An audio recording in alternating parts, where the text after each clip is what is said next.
अस्सलामुअलैकुम नाजरीन, programme Cross Talk with Fatima Rana में आप सबको खुशामदीद। हुकूमत और अपोजिशन दोनों तरफ सियासत का बाजार गर्म है। जैसे जैसे 10 का इलेक्शन करीब आ रहे हैं, पाकिस्तान तहरीक इंसाफ और मुस्लिम लीग नून दोनों तरफ से इलेक्शन जीतने की तैयारियां तेज तर हो रही हैं। एक बार फिर से पिंडाल सजेगा और जीतने के लिए हर हरबा इस्तेमाल किया जाएगा। देखना यह है कि अवाम का फैसला किसके हक में आता है, जीत किसकी होगी, हार किसकी होगी। लेकिन हारता जो भी है, देखना यह है कि फैसला जिसके हक में भी आएगा कबूल किया जाएगा या फिर से धांधली का शोर मचाया जाएगा। जब कोई भेजने को तैयार नहीं और जब कोई जाने को तैयार नहीं, तो मरियम नवाज की बाहर जाने की बातें क्यों हो रही हैं? नाज़रीन, इन सब मामला पर बात करेंगे। प्रोग्राम का बाकायदा आगाज करते हैं। तो नाज़रीन, जहांगीर स्कैंडल के हवाले से आप लोग खबरें तो सुन ही रहे थे, लेकिन हाल ही में उन्होंने क्या कहा है उस हवाले से मैं आपको बताती चलूं। जहांगीर ने कहा है कि सिर्फ मीरी शुगर मिल के खिलाफ कार्रवाई क्यों, 1 साल से चुप हूँ, फिर भी मेरी वफादारी का इम्तहान लिया जा रहा है। दोस्त था दुश्मनी की तरफ क्यों धकेला जा रहा है? जुल्म बढ़ता जा रहा है, मेरे अकाउंट फ्रीज कर दिए गए, इमरान खान से दूर कर दिया गया, तहरीक इंसाफ से इंसाफ मांग रहा हूँ। जरदारी से मुलाकात का कोई इरादा नहीं, खून पसीना एक किया, 10 साल तक तहरीक इंसाफ को, मेरे जाने से तहरीक इंसाफ को भी नुकसान पहुंचेगा। तो 10 साल तक उन्होंने तहरीक इंसाफ का साथ दिया, ये तो कह रहे हैं जहांगीर साहब। तो नाज़रीन, सबसे पहले मैं पैनल का इंट्रोडक्शन देती चलूँ। हमारे साथ मौजूद हैं पाकिस्तान तहरीक इंसाफ से राजा यावर खान साहब, और मुस्लिम लीग नून से हमारे साथ शामिल हैं वहीद आलम खान साहब, और सीनियर तज्जाकार माजिद अली ने भी हमें ज्वाइन किया है। बहुत शुक्रिया ज्वाइन करने के लिए। सबसे पहले चलते हैं हम, मैंने वहीद आलम साहब की जानिब उनसे जानते हैं वो क्या कहते हैं कि जहांगीर तरीन साहब की कुर्बानियाँ तो हैं तहरीक इंसाफ के लिए, लेकिन इन कुर्बानियों को क्या इग्नोर करी तहरीक इंसाफ या फिर इंसाफ कर रही है? देखें, पहली बात तो यह है कि ये पीटीआई का अपना मसला है जी। ये खुद इसको जिस तरीके से चाहें आपस में हैंडल कर लें, लेकिन मैं समझता हूँ कि ज़ाहिर है जहांगीर तरीन साहब की जो कुर्बानियाँ हैं, जो उनकी तहरीक इंसाफ के साथ वाबस्तगी है, पुरानी है। उन्होंने उन पर पैसे भी बहुत खर्च किए हैं और बड़ा अरसा गुजारा है, और इमरान खान को प्रमोट करने में उन्होंने बहुत कोशिशें की हैं। अगर ये उनके अपने अंदरूनी मामलात हैं, जो इख्तलाफात हैं, इसकी वजह भी कुछ दिनों में बाहर आ जाएगी कि क्या है। लेकिन मैं ये समझता हूँ कि ये जो कुछ हो रहा है ये सब दिखावा है। सही, इसमें कोई हकीकत नहीं है, कुछ नहीं होगा। इसी तरह FIA उसको बुलाकर वो अपनी वो तौजीहात पेश कर देगा कि जनाब ये मेरा अकाउंट है, ये मेरी वजह है, ये मेरी वजह है। उसको नीट एंड क्लीन करके, जिस तरह आज तक उन तमाम लोगों ने जिन्होंने पाकिस्तानी अवाम को लूटा, यानी वो गिलानी साहब थे, आमर कियानी साहब थे, जिन्होंने अपना मेडिकल उसमें दवाइयों में दिहाड़ियाँ लगाई, जहांगीर तरीन साहब थे, इन्होंने लगाई, गंदम में लगाई, नदीम बाबर ने लगाई, यानी और खुद उन सबको वो अपनी हुकूमत से निकाला, लेकिन आज तक किसी के खिलाफ कोई कदम नहीं उठाया गया। ये तो एक मजाक हो रहा है कौम के साथ कि सिर्फ इनको पूरे पाकिस्तान में एक ही जमात नजर आ रही है, वो मुस्लिम लीग नून है, वो उन्हीं के लोग सारे। एहतसाब तो वो अपनी जमात का भी कर रहे हैं ना। अभी अगर एहतसाब किस चीज का? एक तरफा एहतसाब है। या तो आज तक कोई चीज साबित हो गई है तो हमें बता दें कि जी ये साबित हो गई है। कोई चीज साबित नहीं हुई तो इदारों ने करना है ना, इदारों में जाके आपने सबूत देने हैं। मुस्लिम लीग नून की बात हमने कहां से सबूत देने हैं? एक बात है ही नहीं। आप फरोई एक बात खड़ी कर देते हैं कि आपका ये अकाउंट है, मैं कहे जा रहा हूं मेरा है ही नहीं, आप साबित करें। मैं उसको कैसे साबित करूं? ये तो बेवकूफों जैसी बातें हैं। कानून भी ये बात नहीं कहता। कानून भी ये कहता है कि जो आदमी उसका दावा करता है वही उसको साबित भी करेगा। ये कहीं नहीं लिखा हुआ कि वो आदमी साबित करेगा जिस पर आप इल्जाम लगा रहे हैं। ये क्या बात हुई? चलिए, आपका पॉइंट आ गया। चलते हैं हम PTI की जानिब, और PTI से जो नुमाइंदगी हमारे साथ कर रहे हैं राजा साहब कर रहे हैं। तो राजा साहब, आप इस बारे में क्या कहेंगे कि जो कह रहे हैं जहांगीर तरीन साहब, क्या वाकई ही तहरीक इंसाफ नहीं दे रही है अपने ही वर्कर को? राजा जी, आपसे सवाल किया है मैंने कि क्या वाकई तहरीक इंसाफ जहांगीर तरीन को इंसाफ नहीं दे रही है? क्या उनके जो इमरान खान साहब के आसपास लोग मौजूद हैं वो गलत गाइड कर रहे हैं? देखिए जी, जो एक तो आपकी आवाज में बड़ी डिस्टॉर्शन थी, लेकिन जो मैं समझ पाया, जो मैं सुन पाया, मेरे नून लीग के भाई ने जो आपको जवाब दिया, उसमें ये जी सबसे पहली बात ये है कि ये माइंडसेट ही बड़ा अजीब सा है कि अगर कोई आपकी पार्टी के सरबराह के साथ मुखलिस था, उसने अगर आपकी पार्टी के लिए टाइम दिया और अपना वक्त गुजारा, तो जब आप पावर में आए तो उसको खुली छूट दे दी जाए कि वो कुछ भी कर सकता है। ये तो माइंडसेट नून लीग वालों का है। जहांगीर तरीन साहब का केस ये साबित करता है कि प्राइम मिनिस्टर इमरान खान के लिए सबसे पहले पाकिस्तान है। अगर कोई भी शख्स उसने कोई भी एग्जीक्यूटिव की हुई है, वो चाहे कितना भी स्ट्रॉन्ग क्यों ना हो पार्टी में, वो उसको काउंटेबल समझते हैं और वो FIA अपना प्रॉप कर रही है, वो अपना उसमें जाके अपने FIA वालों के पास जाके इंक्वायरी भुगत रहे हैं। अगर कुछ क्लीन हुआ सब कुछ तो वो बाहर आ जाएगा। और लेकिन राजा साहब स्कैंडल आए तो साल 1.5 साल हो गया ना, कोई कार्रवाई तो प्रॉपर नजर नहीं आई। नहीं, बल्कि उल्टा उसको रिसेप्शन दिया जाता है, एयरपोर्ट पर जाके उनको वेलकम किया जाता है।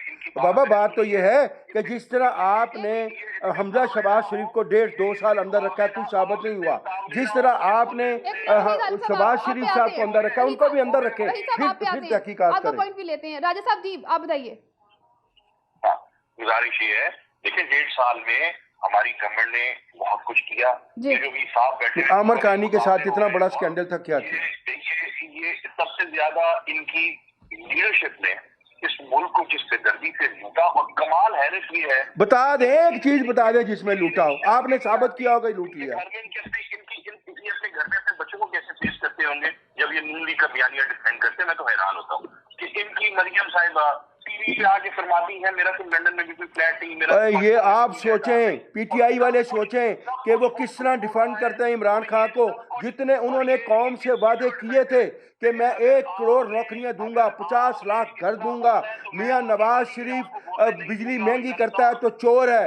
अब बिजली भी महंगी हो गई है, गंदम भी महंगी हो गई है। आप जवाब दें अपने बच्चों को भी और कौम को भी कि क्या हो रहा है। खत्म शुरू हो जाती है तो ये चीखना शुरू कर देते हैं, चीखना शुरू कर देते हैं। जवाब तो देना, किसी बात का तो जवाब दे दें। चुप कराएं, क्योंकि इनके पास तो कोई बात है नहीं करने के लिए, और ये सारे के सारे वो है। चले इस बात खुशामद इसको सीरियस नोट पे प्रोग्राम को चलिए एक सवाल में इस टॉपिक को मर्ज करते हैं। क्या जो कह रहे जहांगीर तरीन साहब के ये पॉलिटिकल जो इंजीनियरिंग हो रही है, या अभी आपकी पार्टी में सिर्फ ऐसी बातें उठना शुरू हो गई हैं कि इमरान खान साहब के जो आसपास लोग हैं वो उन्हें गलत गाइड कर रहे हैं, तो क्या वो गलत गाइड कर रहे हैं या नहीं कर रहे हैं, या फिर ये साफ ही हो रहा है? देखिए यही स्टेटस को था जो पहले होता था कि अगर आपके ब्लू आइड लोग हैं वो मादक के आजाद हैं, उनको कुछ भी करने दिया जाए, वो जो भी करते रहते थे, कोई भी जमात उनको काउंटेबल नहीं बनाती थी। खान साहब बिल्कुल पाकिस्तान के लिए सोचते हैं, वो सोच भी पाकिस्तान के लिए रहे हैं, उनको मिसगाइड कोई नहीं कर सकता। 26 साल की उनकी स्ट्रगल है for this country, for this nation, और 26 साल के बाद अल्लाह ताला ने उन पर मेहरबानी की, हमारे मुल्क पे मेहरबानी की, एक दयानतदार लीडरशिप इस पाकिस्तान को हासिल हुई। तो वो क्यों किसी की पाक सिंधी पे ऐसा फैसला करेंगे? ये बड़े टफ डिसीजन है इनकी। ये जो नून लीग वाले यहाँ शायद तशरीफ रखते हैं, इनसे तो ये पूछा जाए कि आपकी जमात में आपके जो आप सबसे ज्यादा दौर इक़्तिदार आपका पंजाब में रहा है, कोई एक अपनी जमात का बंदा बता दें जिसने करप्शन की और आपने उसको पकड़ा हो। चलिए राजा साहब इस पर आपका पॉइंट आ गया, चलते हैं अगले सवाल की जानिब। जो PDM की सूरत हाल है वो बिखर गई हो तो सबको नजर आ ही रहा है, लेकिन जो शोकॉज नोटिस जा रहे हैं ANP को और पाकिस्तान पीपल्स पार्टी को, तो क्या वो ज्यादा नहीं इसको बिखेर देंगे PDM को? क्या कहते हैं वहीद आलम साहब आप?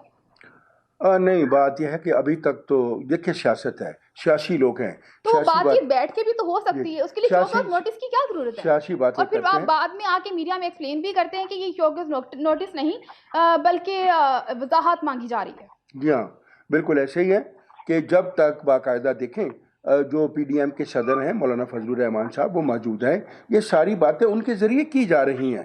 हर एक का ये हक है कि अपनी जो उसके तहफ़्फ़ुज़ात हैं वो उन तक पहुँचाए और वो आगे उसका हल निकालें, और यही हो रहा है। पीपल्स पार्टी के अपने तहफ़्फ़ुज़ात हैं वो अपने पेश कर रही है, हमारे अपने तहफ़्फ़ुज़ात हैं हम पेश कर रहे हैं, ANP के हैं वो पेश कर रहे हैं, तो यकीनन फजलुर रहमान साहब इसका हल निकालेंगे। ये इतनी जल्दी कह देना सियासत में कि टूट गया लूट, मैं कहता हो भी जाए, कुछ भी हो जाए, PDM टूट भी जाए, फिर क्या फर्क पड़ता है? जो जमहूरी हक है लोगों का वो लोग हक इस्तेमाल करते रहेंगे। इस हुकूमत नाहल हुकूमत के खिलाफ वो लोग अपना हक इस्तेमाल करते रहेंगे, वो पार्टियां भी इस्तेमाल करती रहेंगी। तो आप टूटता हुआ देख रहे हैं PDM? नहीं, मैं नहीं बिल्कुल देख रहा, मैं देख रहा हूँ कि PDM अभी तक ऐसे ही है, अभी तक कोई ऐसे मसाइल पैदा नहीं हुए, ऐसी बातें होती रहती हैं। जब होगा आपको नजर आएगा। अभी तक तो कुछ नहीं। देखे ना, आप बिलावल से पूछ रहे हैं कि आप छोड़ रहे हैं, वो कह रहे हैं मैं नहीं छोड़ा। शहीद गनी है, उनके कहें छोड़ रहे हैं, वो कह रहे हैं मैं नहीं छोड़ा।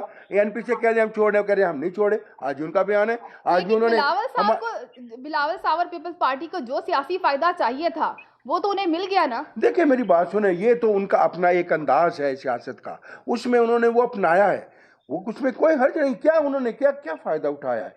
बाकी उन्होंने जो बातें की हैं, देखे ना, जरदारी साहब ने मुख्तलिफ बातें की कि जी हम ये नहीं करेंगे, हम वो नहीं करेंगे, अगर लड़ना है तो मियाँ नवाज शरीफ वापस आए, यहाँ पर आए लड़े। ये भी जो बातें उन्होंने की हैं, ये कायदे मोहतरम मियाँ नवाज शरीफ के बयानिए की जीत है।